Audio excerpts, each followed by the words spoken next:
Good morning, good afternoon, good evening, wherever you might be. Welcome to another episode of Doug's Plugs. This one is on proper utilization of the telephone.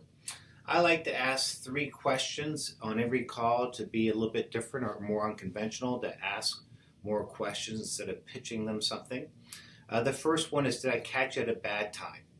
This is a pattern interrupt where no means yes. If they say no, you can continue talking. If they say yes, ask them when to call you back or when to call them back. That said, don't be fooled into thinking that you can ask, did I catch you at a good time? Because you'll always get a no when you ask, is it a good time? The second question is, I understand you're in charge of maintenance. Is that still accurate? Or if you're selling HR services, perhaps you ask, are you still in charge of HR?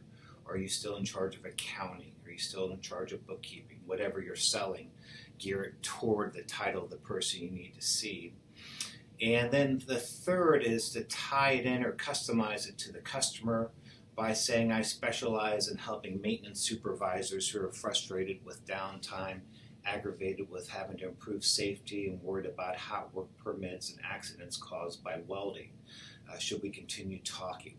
So as you can see here, we're actually trying to disqualify the prospect as opposed to qualifying them. We're making them earn the right to see you as a busy, productive sales professional, not someone begging for appointments.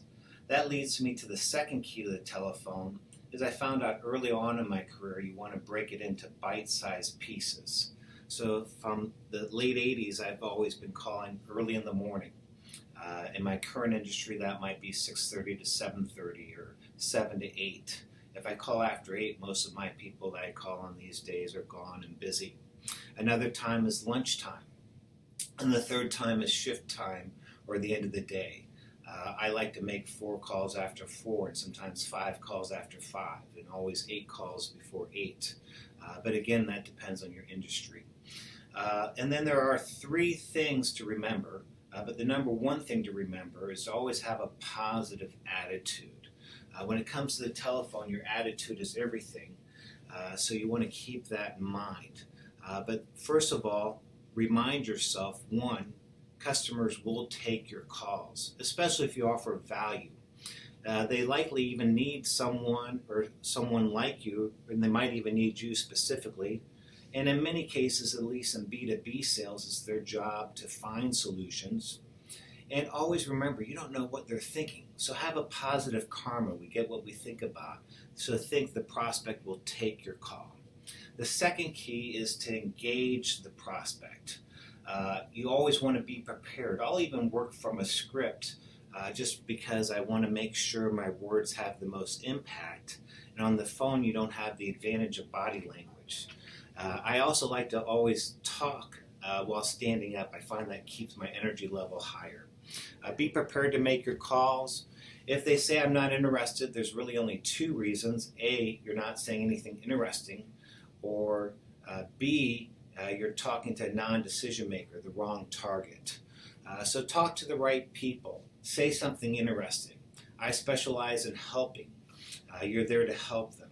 Also, remember, it's okay to mess up a little bit. I'll never forget, I was working with John Vanderglass on Irving Avenue a long, long time ago.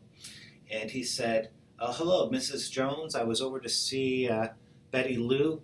Oh, I'm sorry, I messed this up. I was really over to see, and he got the appointment. So it's okay to laugh. So that leads me to the third thing is it's not just what you say, but it's how you say it. 93% of your communication is nonverbal. So say it with meaning and fluence, enthusiasm. So that's all I have for you today. Have that high energy level and have fun on the phone.